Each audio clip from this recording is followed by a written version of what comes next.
Baik, bismillahirrahmanirrahim. Assalamualaikum warahmatullahi wabarakatuh. Teman-teman, kembali lagi dengan AM Course. Kali ini kita akan melanjutkan pembahasan KSM MA Fisika Kabupaten 2022. Ini udah bagian keempat ya. Kita mulai dari nomor 16. Nah, nomor 16 ini ada sebuah balok yang terendam ke dalam 3 macam cairan. Dia masuk atau berada di cairan A, cairan B, dan cairan C.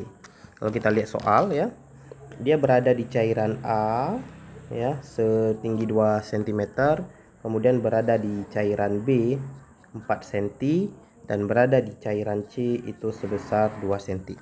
Kita tahu kalau benda berada pada atau berada dalam cairan itu akan mengalami gaya apung. Jadi akan ada gaya apung dari si A, akan ada gaya apung dari si B, dan akan ada gaya apung dari si C. Ke bawah tentu akan ada gaya berat ya. Maka di sini kita langsung aja, yang ditanyakan adalah gaya hidrostatis yang dirasakan alas balok ya. Artinya gaya apung yang ditanyakan ya. Jadi gaya total yang ditanyakan ya tentu total dari gaya apung A tambah gaya apung B tambah gaya apung C. Nah, gaya apung itu sendiri kita tahu rumusnya ρ kali G kali V. Ρ-nya adalah ρ fluida, G gravitasi, dan V-nya volume benda yang tercelup. Ya, seberapa besar yang tercelup dalam cairan tersebut, nah itulah VBT. Nah, berarti kita bisa ganti di sini massa jenis cairan A kali G. G-nya karena sama kita keluarin aja ya. Massa jenis A kali volume B, volume dalam A gitu ya. Volume dalam A ditambah massa jenis B volume dalam B tambah massa jenis C kali volume dalam C dikali semuanya dengan gravitasi. Nah, kita tahu volume untuk kubus itu sisi kali sisi kali sisi. Nah, karena yang berada dalam cairan A, B, dan C itu yang berbeda cuman tingginya aja, artinya salah satu sisi, kita bisa tulis volume itu sisi kuadrat dikali tinggi gitu ya. Karena yang beda cuman tingginya aja ya. Ada yang tingginya 2, 4, dan 2 gitu ya. Maka kita bisa ganti lagi rumus ini menjadi ρ A kali tinggi dalam A, ρ B kali tinggi dalam B, tambah ρ C kali tinggi dalam C, tutup kurung, di luarnya sisa S kuadrat kali G. Itu ya. Nah, sisanya kemudian kita tinggal masukkan angka aja. Massa jenis A di sini 500 kali tinggi dalam A 0,02. Kemudian tambah massa jenis B 800 kali tingginya 0,04. Tambah massa jenis C itu 1000 kali tingginya dalam C 0,02. Ini harus dalam meter ya. Makanya 2 cm diganti menjadi 0,02. Sisi kuadrat berarti sisinya tadi dalam soal adalah 8 cm ya. Sisi kubus atau rusuk kubus berarti 0,08 dikuadratkan gitu ya, dikali gravitasinya disuruh pakai 9,8. Nah, silakan teman-teman hitung sendiri totalnya berapa gitu ya. Yang saya hitung dapatnya itu adalah sekitar yang D gitu ya. Nanti diselesaikan sendiri hitungannya, nanti insya Allah dapat yang D. Selanjutnya nomor 17 ya. Di sini ada sebuah balok ya. Baloknya berada dalam air ya, kemudian diikat dengan pegas.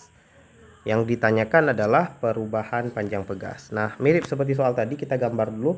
Ke atas akan ada gaya apung, ke bawah akan ada gaya berat, tapi karena diikat pegas, ke bawah akan ada gaya pegas gitu ya. Nah, sesuai dengan persamaannya kita bisa tulis W ditambah FP, karena ke bawah itu ada 2 gaya, ini akan diseimbangkan oleh gaya apung gitu ya. Jadi W tambah gaya pegas sama dengan gaya apung. Nah, W nya tentu M kali G gitu ya. Kemudian F pegasnya K kali delta Y. Nah, ini yang ditanyakan dalam soal itu delta Y, perubahan panjangnya. Sementara FA nya adalah ρ kali G kali V gitu ya. Tinggal kita masukkan aja M kali G nya itu masanya 1 kilo dalam soal, dikali G nya 9,8, K nya konstanta pegasnya itu dalam soal 10 ya, kali delta Y yang ditanyakan sama dengan massa jenis fluidanya 800 Gravitasinya 9,8 kali volumenya itu di sini rusuknya 10 cm, berarti 0,1 meter dipangkatkan 3 ya, karena volume kubus itu adalah sisi pangkat 3 gitu ya.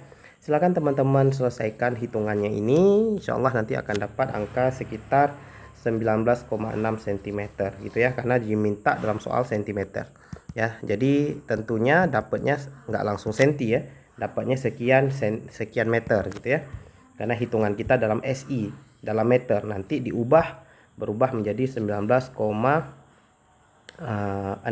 cm gitu ya, karena diminta dalam cm, hitungan kita meter gitu ya. Nomor 18 ini ada tentang rangkaian listrik ya. Nah, kalau kita lihat gambar rangkaian listrik ini itu lumayan rumit ya, nggak jelas yang mana seri, yang mana paralel ya. Kemudian yang ditanyakan nanti arus yang mengalir pada hambatan yang 20 ohm ini ya kan, arus yang mengalir adalah hambatan 20 ohm. Nah, kalau ada rangkaian seperti ini nggak jelas yang mana seri, yang mana paralel, maka idealnya kita ubah dulu bentuk rangkaian agar jelas yang mana seri, yang mana paralel. Ingat ya, kita boleh ubah bentuk rangkaian asal ceritanya sama ya, ceritanya sama. Makna ceritanya sama nanti lihat sendiri maksud saya gimana ya. Kita lihat di sini ada baterai pertama 7,5 volt ya. Jadi kita gambar baterainya. Kita gambar baterai. Nah, dari baterai 7,5 volt itu akan ada lampu di sini, lampu ya. Kalau gambar seperti ini biasa lampu, tapi terserah ini gambar apa, yang pasti kita butuh hambatannya. Nilai hambatan diketahui itu 15 ya, 15 artinya ini dianggap seperti hambatan ya, terserah dia komponen listrik apa. Kemudian dari sini, dari lampu ya, kita lihat gambar ya, ini dari lampu kita naik ke atas ya. Nah, ini kita berikan nama titik A, jadi di sini akan ada titik A. Dari titik A kemudian dia jalan ke kanan, ketemu dengan hambatan 10 ohm. Maka kita buat di sini ketemu dengan hambatan 10 ohm. Ya, kemudian di sini di ujung sini katakanlah ini titik B. Ya, maka di ujung sini ketemu dengan titik B. Dari titik B kemudian turun balik ke baterai. Ya, turun balik ke baterai. Ya, ini kan ceritanya sama dulu ya. Nah, kita lihat dari titik A ya, sebelum ketemu dengan 10 ini tadi ternyata bercabang kan ya. Nah, bercabang ya, ketemu dengan 10 ini ya. Jadi naik ke sini sekarang ceritanya. Jadi naik ke sini ketemu dengan 10. Cuman 10-nya saya nggak gambar gini ya. Saya gambar gini.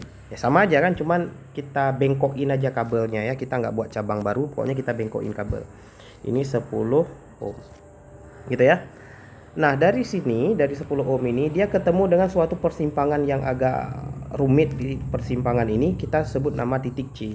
Jadi di sini itu ada suatu titik C. Nah, kita buat di sini titik C. Ya.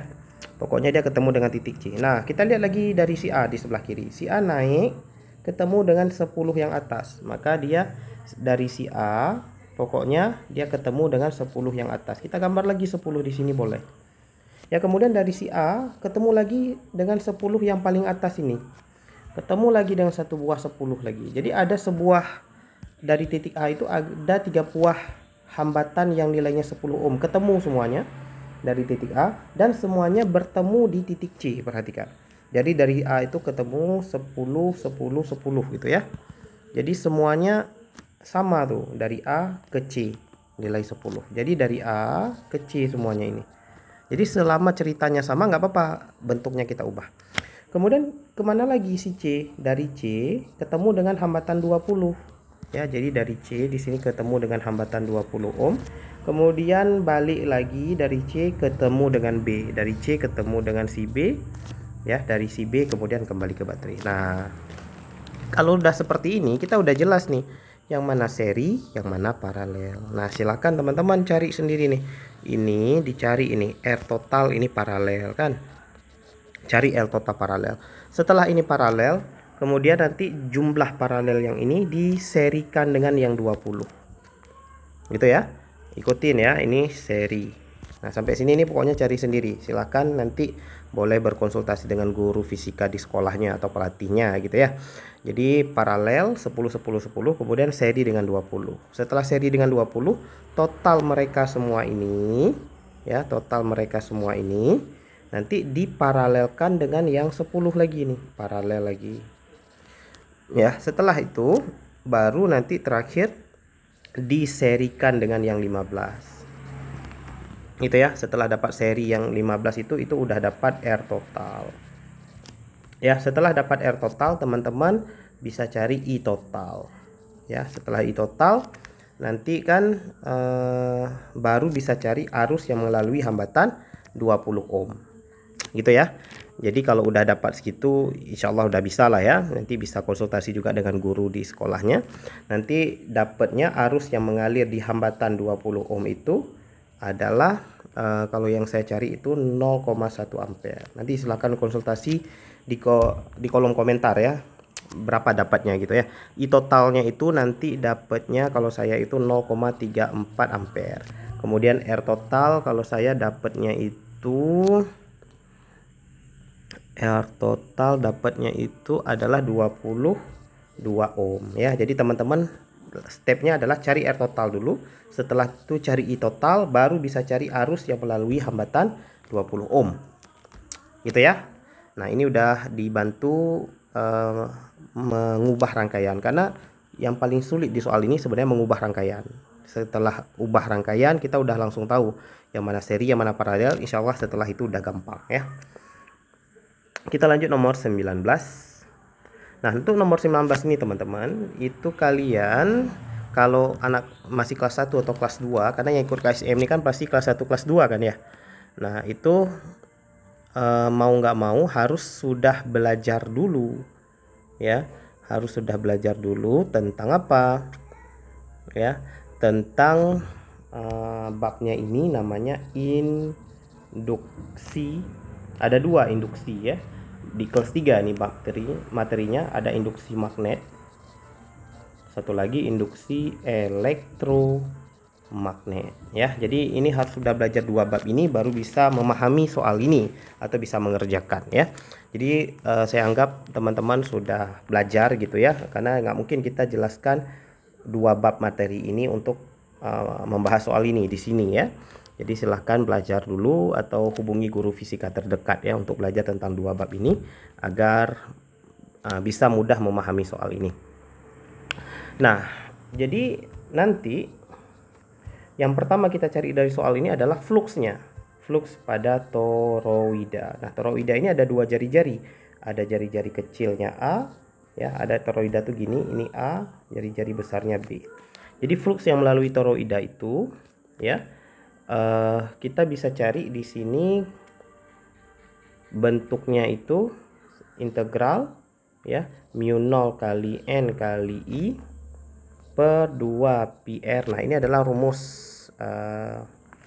medan listrik ya sebenarnya yang melalui lingkaran, dikali N itu karena jumlah lilitannya N, kemudian dikali P itu tebal toroidanya, kali DR ya, karena kita bentuknya integral di sini dalam variabel R. Nah, jadi di sini nanti variabel integralnya adalah RDR gitu ya. RDR, maka selain itu kita keluarkan dari integral mu 0 NIP per 2P keluar dari integral, kemudian di sini DR per R. Nah, ini integral bentuk seperti ini silahkan belajar di sama guru matematikanya atau sama guru fisikanya juga boleh. Jadi ini bentuk seperti ini, itu hasil integralnya itu akan jadi ln nanti ya. Nah ini pelajari di matematika, ini kita nggak mungkin bahas di sini. Mu 0 kali N kali I kali P per 2P, kemudian hasil integral dr per R ini, nah ini batas integralnya itu sesuai dengan jari-jarinya ya, batas integralnya adalah AB ya. Jadi di sini kita akan dapat ln B per A ya. Ini induksi pada toroida, bukan induksi, ini fluks pada toroida. Nah kemudian fluks totalnya untuk induksi diri ya, ini adalah bab induksi diri, itu nilai totalnya adalah mu 0 kali N kuadrat kali I kali P ln B per A dibagi dengan 2pi. Kenapa jadi N kuadrat? Karena induksi dirinya itu bekerja pada N lilitannya toroida, makanya kita kalikan N lagi, jadi N kuadrat. Jadi ini bab induksi diri sebenarnya ya. Oke, dari sini kalau kita udah dapat flux, kita bisa dengan mudah mencari L, karena yang ditanya di sini adalah induktansi yang ditanya ya. Induktansi yang ditanya, karena tadi di soal jawabannya diminta dalam Henry. Ya kan, diminta dalam Henry, induktansi yang ditanyakan. Jadi yang ditanyakan adalah L-nya. Ya, dimana L itu simpelnya adalah sebenarnya flux per I gitu ya. Ya, kalau bentuk diferensialnya adalah d flux per di gitu ya. Nah, artinya simpelnya flux per I. Maka kalau di sini ada I-nya kita bisa hilangkan ya, karena dibagi dengan I. Maka hasil akhirnya L adalah mu 0 kali N kuadrat kali P ya per 2pi ln B per A. Maka jawaban yang sesuai adalah yang A. Ya, jadi teman-teman harus sudah belajar dulu tentang dua bab yang atas tadi, kemudian plus kalkulus integral ini tadi ya, integral bentuk dr per r. Nah, ya, itu nanti hasilnya ln. Oke, itu nomor 19. Kemudian nomor 20. Nah, ini tentang efek Doppler. Ya, nomor 20 itu tentang efek Doppler. Nah, ini saya rasa teman-teman sudah belajar ya, ini tentang gelombang bunyi. Itu kalau yang kelas 2 mungkin sudah belajar, tapi kalau yang kelas 3 mungkin belum belajar. Yang kelas 1 mungkin belum belajar dulu tentang efek Doppler. Ya, ini saya berikan rumusnya saja karena ini nggak susah. Teman-teman cari sendiri saja. Jadi Fp sama dengan V di sini plus minus Vp per V minus plus Vs kali Fs ya. Silahkan baca tentang efek Doppler. Nanti saya dapatnya di sini yang ditanyakan adalah Vp ya, kecepatan pengamat. Dapatnya adalah 60 meter per second. Nanti silahkan diskusi kalau dapatnya beda. Oke, ini nggak ada yang gimana-gimana kali ya. Nomor 21. Ini adalah tentang, ini juga materi kelas 3. Teman-teman harus belajar tentang efek foto listrik ya. Ini adalah cara kerja panel surya gitu ya. Jadi kalau udah belajar tentang efek fotolistrik ini nggak susah sebenarnya soal ini, tapi kalau belum belajar ya agak sulit nanti ya. Di sini dalam soal ya, saya anggap teman-teman sudah belajar. Di sini ada fungsi kerja logam. Fungsi kerja logam itu disebut W0, nilainya 1,5 eV. 1 eV itu adalah 1,6 kali 10 min 19 joule ya. Jadi eV itu adalah satuan energi juga ya, satuan energi. Konversinya adalah 1 eV itu 1 kali muatan elektron, 1,6 kali 10 min 19 joule. Oke, ini adalah W0 ya, energi ambangnya. Jadi kalau kita ubah menjadi joule, kita bisa kaliin 1,5. Ini teman-teman kali sendiri aja, dikali 1,6 kali 10 pangkat min 19 joule ya. Ini nanti hasilnya berapa. Nah, sekarang dalam soal diketahui di sini panjang gelombang cahaya ya. Jadi di sini ada gelombang cahaya ya, lambdanya diketahui. Lambdanya adalah 1240 kali 10 nano ya. Nano itu min 9 meter ya. Nah, cahaya segini itu akan menghasilkan energi kinetik berapa ya. Jadi dari cahaya ini kita cari dulu energi cahayanya. Energi cahaya itu rumusnya adalah H kali C dibagi dengan lambda. H-nya adalah tetapan Planck ya. H-nya itu tetapan Planck 6,6 kali 10 min 34. Ini harus ingat juga, C-nya kecepatan cahaya 3 kali 10 pangkat 8 dibagi dengan lambda 1240 kali 10 pangkat min 9. Nah, ini teman-teman selesaikan, dapatnya berapa ya, sekian joule. Nah, nanti teman-teman lihat di sini ya, energi kinetik itu rumusnya adalah energi cahaya dikurang energi ambang W0 tadi. Nah, nanti teman-teman kurangkan ini Ya, teman-teman kurangkan hasil yang W0 tadi atas ini dengan hasil energi cahaya dikurangkan berapa. Ya. Nah, saya udah cari. Nah, dapatnya adalah, ya, nanti teman-teman cari dulu tapi ya.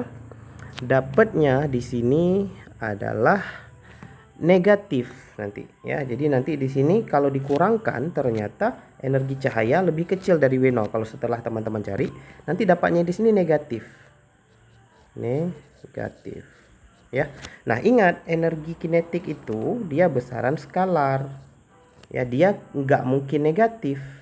Dia minimalnya itu energi kinetik itu minimalnya itu nol, nggak boleh negatif, nggak ada energi kinetik negatif. Jadi karena dapatnya negatif, maka teman-teman cukup isi nol aja. Gitu ya.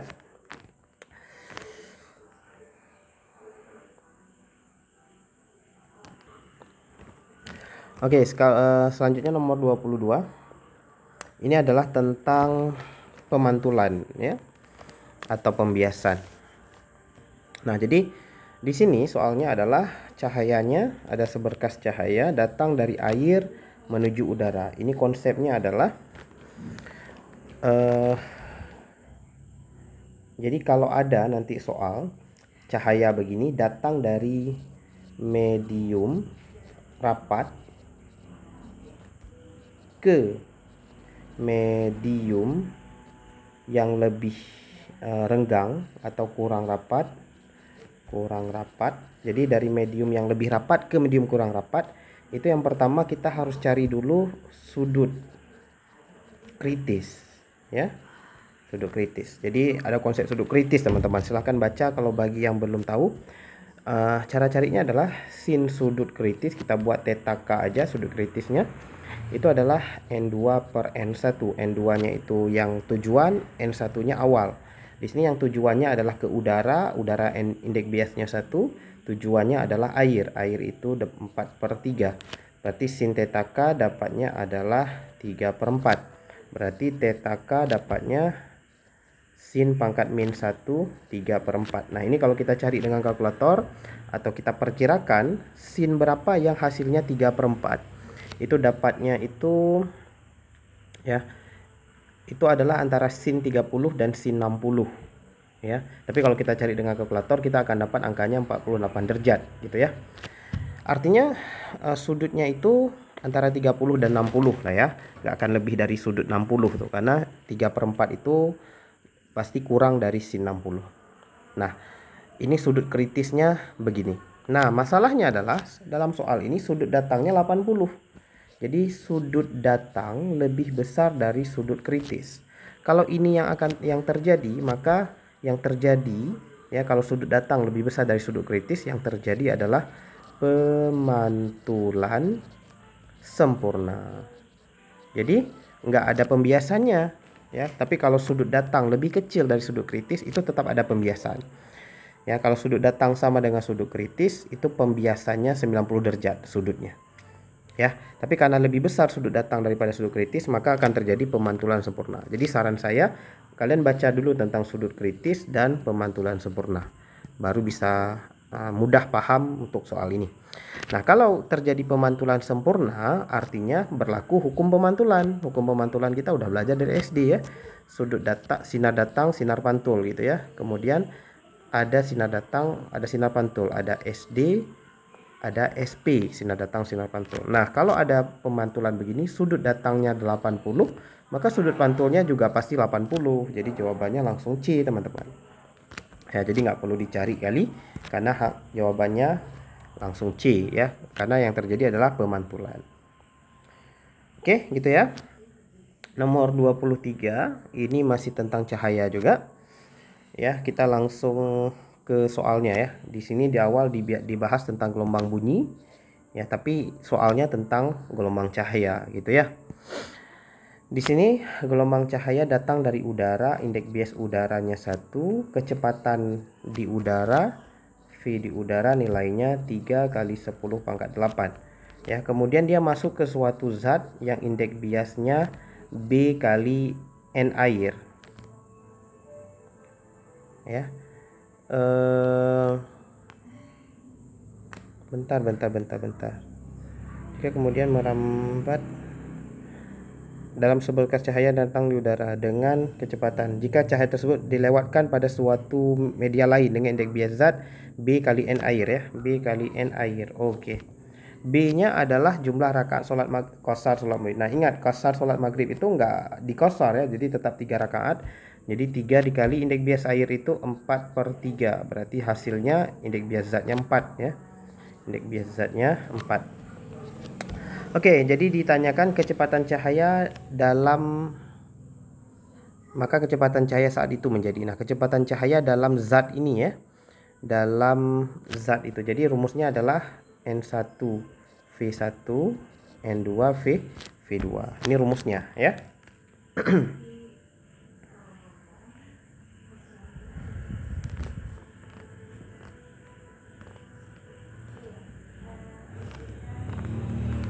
Oke.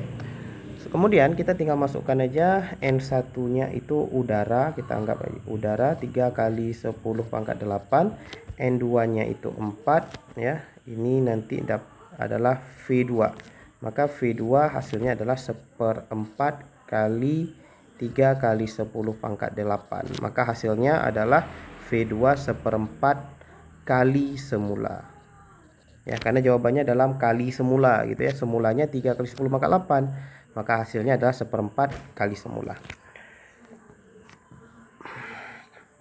Nomor 24.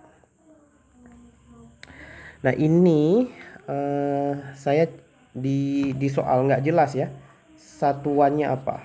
Jadi satuan yang diinginkan ini apakah meter, apakah sentimeter, atau apa gitu. Tapi kalau kita cari standarnya meter, ini saya udah cari dan nggak dapet angka seperti ini ya. Jadi angka miripnya dapet ya, dapatnya mirip seperti angka A gitu ya, tapi dapatnya 11, bla bla bla, tapi meter gitu ya.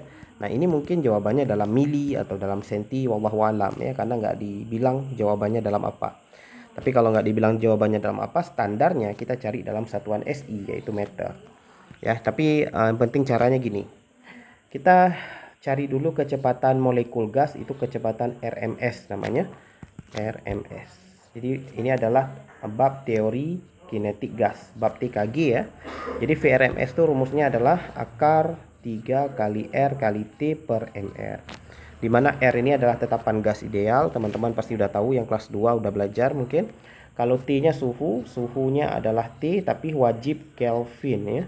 Jadi diubah dulu Celsiusnya ke Kelvin, MR nya udah ada. Jadi di sini tinggal diisi aja rumusnya, 3 dikali R, berapa R-nya, lihat di tabel. Nilai T-nya nanti diubah ke Kelvin jadi 300 ya, dan seterusnya. MR-nya nanti dibagi 32 gitu ya, dimasukkan dapat angka. Setelah dapat VRMS-nya, nah kita logikanya adalah suatu muatan atau suatu partikel dia naik ke atas dengan kecepatan awal VRMS. Ditanya berapa ketinggian maksimum, berarti bendanya adalah gerak vertikal ke atas.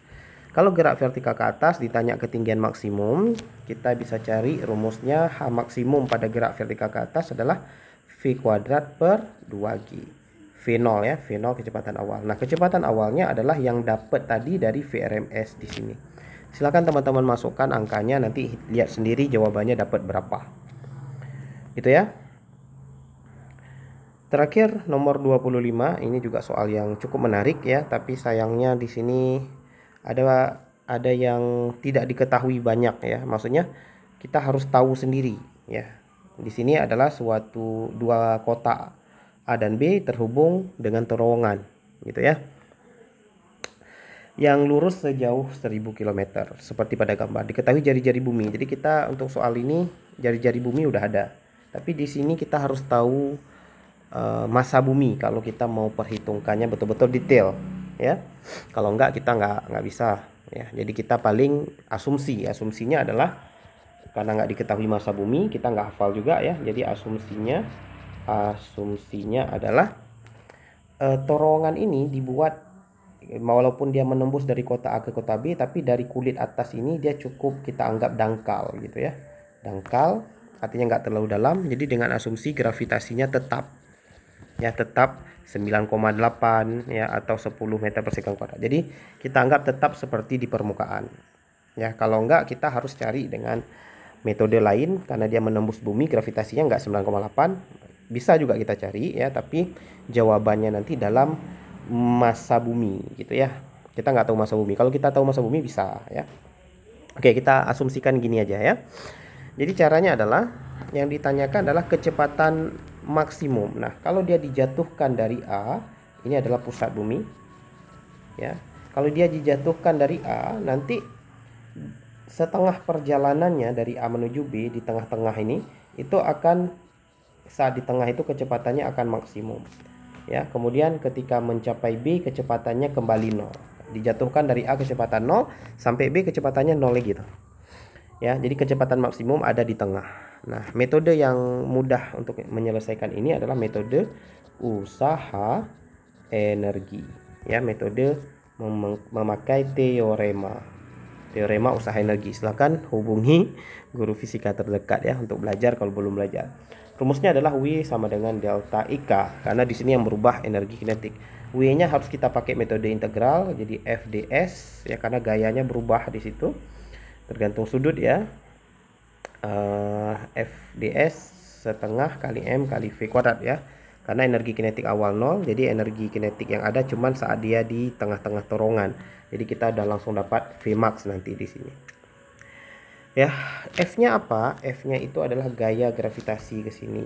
Tapi karena kita pakai usaha itu harus gaya yang ke arah sini yang kita ambil. Jadi kita uraikan sudut yang ada di bawah sini sama dengan sudut di atas ya. Jadi di sini adalah V cos theta, yang ini adalah V sin theta. Maka yang digunakan di integral adalah F kali sin theta. Ini F ya, bukan V ya. Tadi saya tersebut V. Kali ds sama di kanan setengah kali M kali V max kuadrat. Gitu ya. Kemudian di sini kalau kita lihat ininya, kita harus ubah sedikit ya. Kalau sini itu ds, di sininya d theta gitu ya. Di sininya d theta, di sininya r. Berarti ds itu adalah r kali d theta. Maka ini berubah menjadi integral f sin theta kali r kali d theta. Ini masih sama setengah kali m kali v max dikuadratkan. Nah, di sini kita turunkan lagi yang sama, yang tetap ini kita keluarkan f kali r, sisa di dalam adalah integral sin theta d theta setengah kali m kali v max kuadrat. Nah, teman-teman silahkan, ini batasnya adalah dari theta ke 0 ya. Dari theta ke 0. Nanti untuk theta teman-teman bisa cari dari diketahui di soal. Di sininya 500 km, setengah dari terowongan. Kemudian di sini 6400, ini jari-jari bumi, ini theta. Ya, dari ini siku-siku ya, segitiga siku-siku, teman-teman bisa cari nilai tetanya. Ya, jadi sisanya adalah menyelesaikan integral ini, masukkan batas theta ke 0, kemudian cari theta dari segitiga siku-siku. Insya Allah nanti V maksimumnya teman-teman bisa dapat. Gitu ya.